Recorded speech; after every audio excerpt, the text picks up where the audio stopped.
안녕하세요. 부동산을 보는 눈 리얼아이 박감사입니다. 요즘 전세 얘기 굉장히 많이 나오고 있죠. 전세가 거래가 안 되고 있습니다. 시장이 꽁꽁 얼어붙었어요.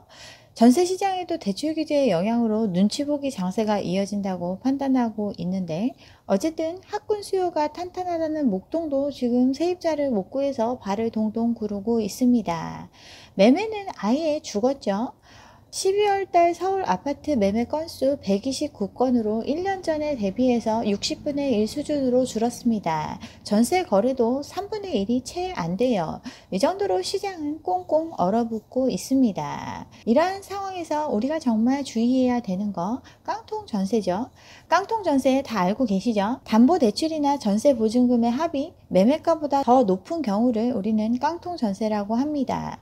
팔아봤자 전세금도 못 돌려주고 대출금도 못 갚는 껍데기만 있는 집에 들어가 있는 게 바로 깡통 전세라고 볼 수 있습니다. 깡통 전세 유형 여러 가지가 있는데 몇 가지 소개를 해보면, 이중계약의 경우가 깡통 전세가 될 수 있습니다. 집을 내놓은 사람은 월세로 내놨는데 부동산이 중간에서 장난질을 치는 거죠. 그래서 전세를 구하는 사람한테 가짜로 전세 계약을 체결한 후에 집주인한테는 몇 달간 월세를 주면서 안심을 시킵니다. 그리고 전세 보증금을 꼴꺽 하는 거죠. 그래서 월세 지급이 끊기면 집주인은 명도를 요청하게 되는데 세입자는 이 전세금을 돌려받을 길이 없어요. 이중 계약에 사기를 당한 경우가 깡통 전세의 하나의 유형입니다.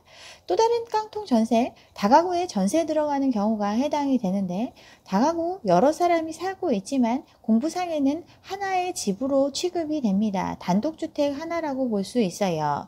그래서 이미 살고 있는 사람들의 전세 보증금과 융자금을 합쳤을 때 전체 집값보다 훨씬 많은 거죠. 전체 집을 팔아도 내 보증금을 돌려받기 힘든 상태, 깡통 전세라고 볼 수 있습니다. 또 신탁이나 근저당 설정 전세 사기가 있죠. 이러한 집에 들어가도 깡통 전세가 되는데, 보통 건물을 지을 때 좀 더 신용이 좋게 돈 많이 빌리려면 신탁을 합니다. 대부분 이렇게 하는데, 신탁을 하면 집주인은 처분이 불가능하죠.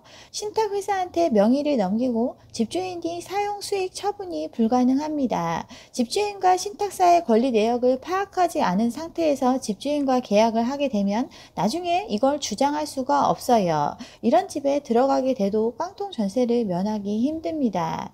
근데 지금 가장 걱정해야 되는 유형, 바로 갭투자자 집에 전세 들어간 경우 깡통 전세를 주의해야 합니다. 갭투자자 세입자보다 돈이 없는 경우가 굉장히 많이 있습니다. 전세를 들어가는 이유, 목돈을 집주인한테 맡기고 대신 월세보다 싸게 집을 이용하기 위해서 전세를 택하는데, 내가 이사 가려고 해도 갭투자자 집주인은 대부분 돈이 없기 때문에 이거 다른 세입자를 들여야 돌려받을 수 있는 경우가 대부분입니다. 그래서 요즘 같은 시기에는 갭투자자의 깡통 전세를 가장 조심해야 될 상황이라고 볼 수 있습니다. 갭투자, 레버리지를 최대한 활용해서 자본이득을 추구하는 투자법이라고 볼 수 있어요. 전세금과 매가의 차이가 적은 집을 전세 끼고 매입하는 투자 방식이라고 볼 수 있는데, 전체 집값 중에 대부분을 전세금이 차지하고 있습니다. 이러한 갭 투자가 가능하려면 그 갭이 적어야 하고, 대부분 시장의 안정기에 갭이 적은 상황에서 들어가야 어느 정도 차익을 볼 수 있는데, 지금 갭이 굉장히 많이 벌어졌음에도 갭 투자자가 많이 늘어났습니다. 갭 투자가 용이하지 않은 환경이라는 거 예전의 기사로 확인할 수 있어요. 2018년도 기사인데 갭 투자자가 별 볼 일 없다고 기사가 나왔어요. 매매 전세 비율이 85% 이상이고 꾸준히 세입자가 원하는 그런 집을 투자하는 경우에 상승기에 레버리지를 극대화해서 큰 수익을 거둘 수 있습니다. 근데 갭 투자가 돈이 된다고 하니까 너도 나도 뛰어들었죠. 가정주부는 물론 대학생들까지 갭 투자 열풍에 가세를 해서 전세가율이 높은 지역을 중심으로 많이 매집을 했습니다. 그랬더니 점점 그 갭이 벌어지기 시작을 했죠. 갭 투자 가능한 아파트가 점점 줄어드는 상황이 됐습니다. 전세 보증금도 빌린 돈이죠. 레버리지를 최대한 활용한 투자법이기 때문에 집값이 올라야 이익을 볼 수 있습니다. 그런데 집값이 떨어지면 그만큼 큰 손실을 볼 수 있는 게 바로 갭 투자이에요. 그래서 2018년도에 이런 갭 투자 리스크 크다고 지금도 오른다고 얘기하는 사람들마저 얘기를 했었는데 벌어진 갭에도 패닉바잉 2030은 갭 투자에 참여를 했습니다. 작년 올해 많이 뛰어들었죠. 9억 이하의 노도강 아파트가 미친듯이 올랐는데 갭 투자가 몰려가기 때문입니다. 이런 지역에 예전에 갭 투자할 때 몇천만 원이면 할 수 있었는데 갭 1억 원을 끼고 노도강 아파트를 사들였어요. 가장 많이 사들였기 때문에 가격도 갑자기 많이 올랐죠. 1억 갭 투자 집주인이 대거 증가를 했습니다. 각종 규제 때문에 노도강 아파트 값이 오른다고 했지만 사실은 집값이 오른다고 하니까 뒤늦게라도 투자하겠다고 뛰어든 젊은 세대들이 많이 가서 패닉 갭 투자를 했어요. 특히나 임대차 3법이 도입이 되면서 전세난이 심각해질 거라고 하고 대부분 갱신 계약을 통해서 매물로 안 나오고 일부만 매물로 나오는 상황이 돼서 높은 전세값을 받을 수 있으니까 전세값을 최대한 끌어올려서 갭 투자를 했습니다. 불안해서 뒤따라간 이들이 지금 집주인이 된 상황입니다. 근데 전세가 안 나가고 있죠. 제가 다른 영상을 통해서 누누이 말씀드렸던 것처럼 전세 매물 계속 나올 수밖에 없습니다. 무리한 레버리지를 원하는 수많은 투자자들이 있고 그들이 대부분 집을 가지고 있기 때문에 전세는 나올 수밖에 없다고 계속 말씀을 드렸는데 없다고 노래를 했는데 지금 전세 매물이 쌓이고 있어요.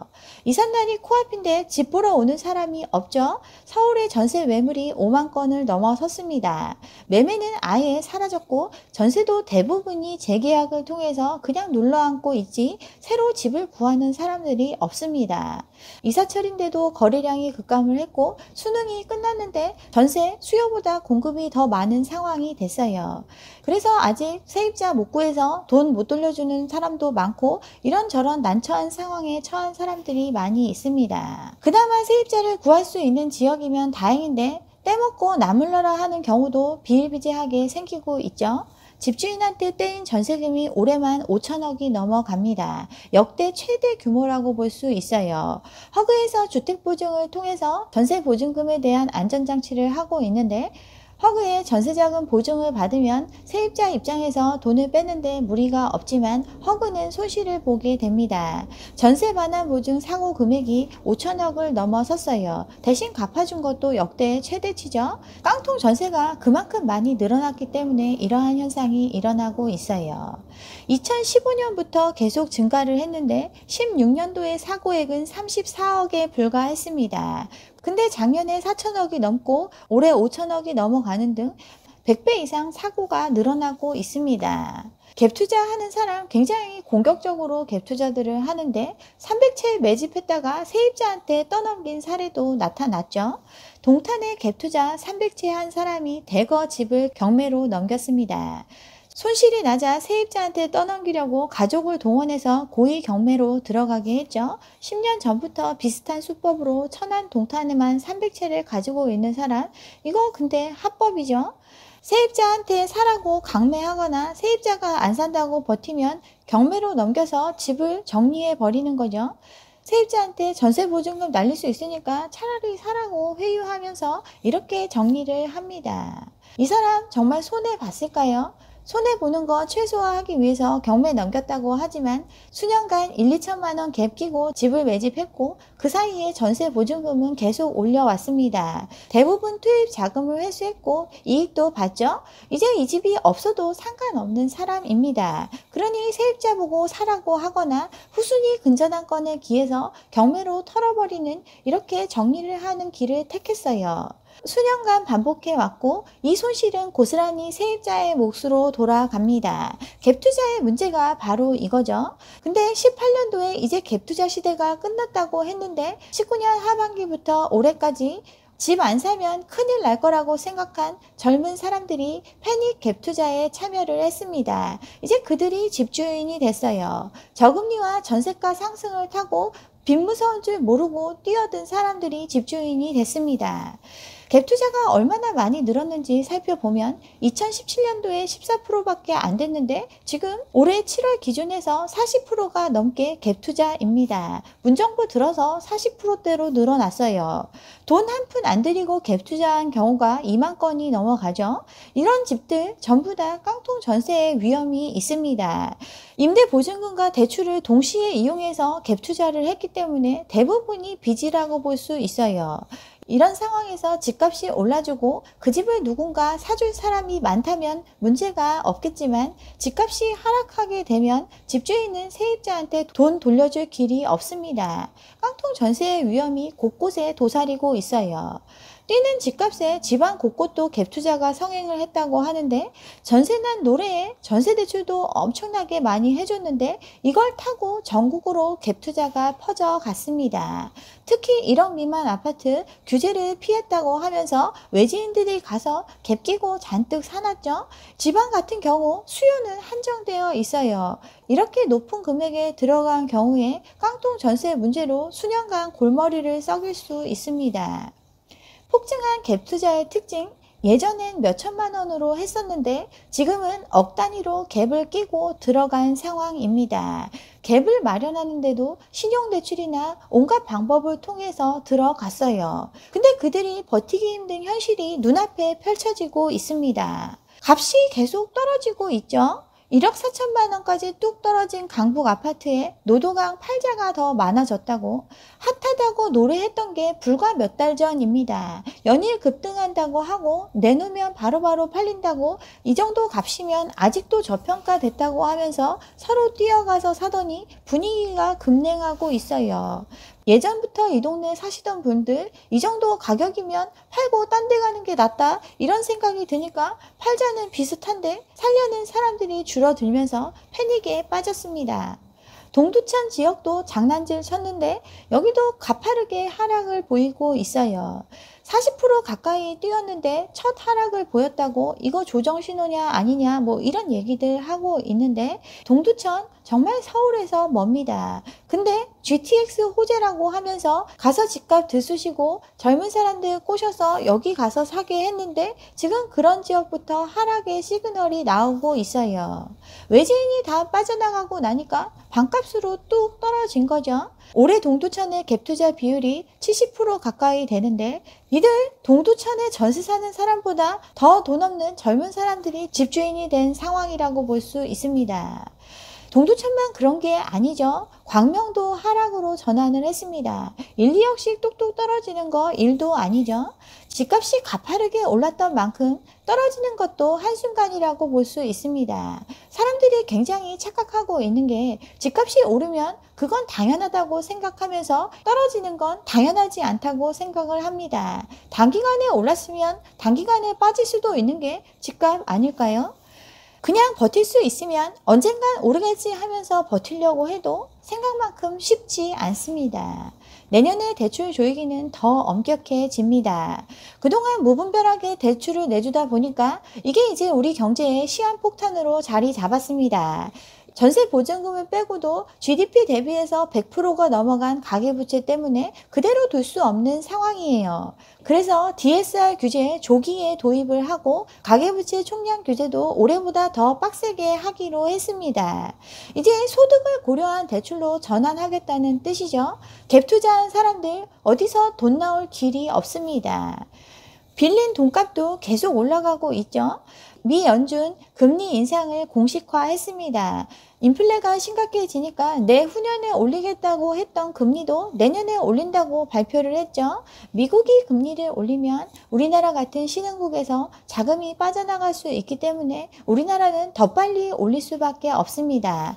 아직 기준금리 1%밖에 안 되죠. 근데 연이자는 5%를 넘어섰습니다. 기준금리 1%에 대출금리가 5%, 이 상황에서 내년에 3차례 정도 더 금리를 올릴 걸로 예정하고 있는데 시장 금리는 더 빠르게 올라갈 수밖에 없습니다. 영끌에서 들어간 사람들 이자 부담에 덜덜 떨고 있다? 이거 거짓말이 아니에요. 3%대 생각했다가 그게 1년도 안 돼서 5%, 6% 이렇게 올라가고 내년엔 7, 8% 예상하고 있으니 그 부담감이 엄습하고 있습니다. 여기에 집 여러 채 가지고 있으면 세금 부담이 현실화되고 있죠. 종부세 대상자가 100만 명 돌파를 했고 수천만 원을 납세해야 되는 게 현실로 다가왔습니다. 지방 같은 경우 여러 채 갭 끼고 산 경우도 많을 텐데 이런 사람들 세금 부담에 휘청일 수밖에 없어요. 전세금 일반적인 가게의 경우 자기가 모은 전 재산이라고 볼 수 있습니다. 근데 이 돈을 생판 모르는 사람한테 맡겨놨는데 그 돈을 돌려받을 수 있을지 없을지 굉장히 위험한 상황입니다.